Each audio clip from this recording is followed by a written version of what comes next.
Les États-Unis, je suis en train de voir par le Saint-Esprit. Je vois une catastrophe en Californie. Je vois une catastrophe en Californie. Je répète, je vois une catastrophe en Californie.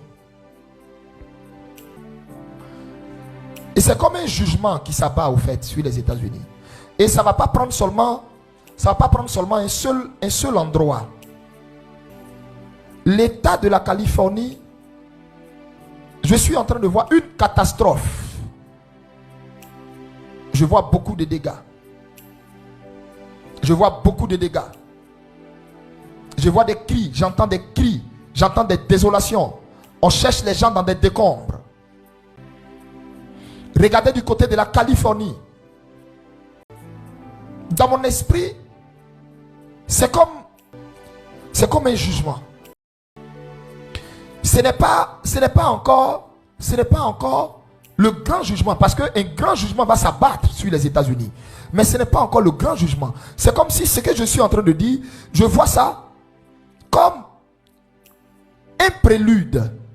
En Californie maintenant, Hollywood qui continue de s'embraser. Le président Joe Biden a qualifié ces incendies de plus dévastateurs de l'histoire de la Californie. Et le bilan est désormais de 10 morts et près de 15 000 hectares ont déjà brûlé. Geoffrey Branger, les principaux foyers sont toujours hors de contrôle. Oui, des feux impossibles à ralentir en l'état. Ils avancent vite et détruisent tout sur leur passage. La faute au vent trop important, selon le Jérôme Laval, pilote aux États-Unis. Selon les premières estimations, depuis mardi, dans le comté de Los Angeles, au moins 10 000 bâtiments auraient été détruits et 144 km² seraient partis en fumée. Pour que vous compreniez bien, c'est l'équivalent d'une fois et demie la taille de Paris.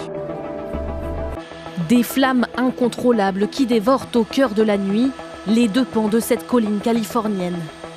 Le feu s'attaque aux maisons de ce quartier aisé, situé au nord-ouest de Los Angeles, réduit en gravats incandescents, devant des pompiers qui tentent de sauver ce qui peut l'être, et des habitants médusés. J'ai aidé mon voisin Tim en haut de la colline. Le feu est tellement dévastateur. Ils ont perdu leur maison, tout ce pourquoi ils ont travaillé dur. Le feu s'est déclaré hier matin, nourri par des vents violents jusqu'à 130 km/h, aux abords de la ville de Camarillo, à 60 km de Los Angeles. 3600 hectares sont déjà partis en fumée.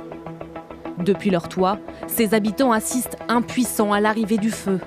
D'autres regardent leur maison disparaître peu à peu, forcés de l'abandonner aux flammes. Des habitants contraints de faire leurs valises et de quitter la ville au plus vite, malgré les embouteillages. Car les vents forts rendent difficile le travail des pompiers, impossible de déployer pleinement leurs moyens aériens, impossible aussi de maîtriser le feu. Les buissons brûlent, l'herbe brûle, les haies brûlent, les champs brûlent et les bâtiments brûlent. Le feu progresse dangereusement vite. Il ne s'agit pas d'un de ces incendies où on peut attendre et peut-être rester chez soi. Vos maisons peuvent être remplacées, pas vos vies. Partez. Plusieurs personnes ont été blessées et transportées à l'hôpital. Les autorités redoutent désormais les prochaines heures, car le vent ne devrait pas se calmer avant au moins demain.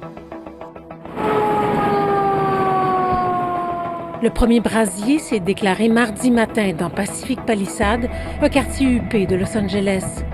Les pompiers n'ont pas été en mesure de contrôler le début de l'incendie qui a rapidement pris des proportions gigantesques, alimenté par de violentes rafales de vent.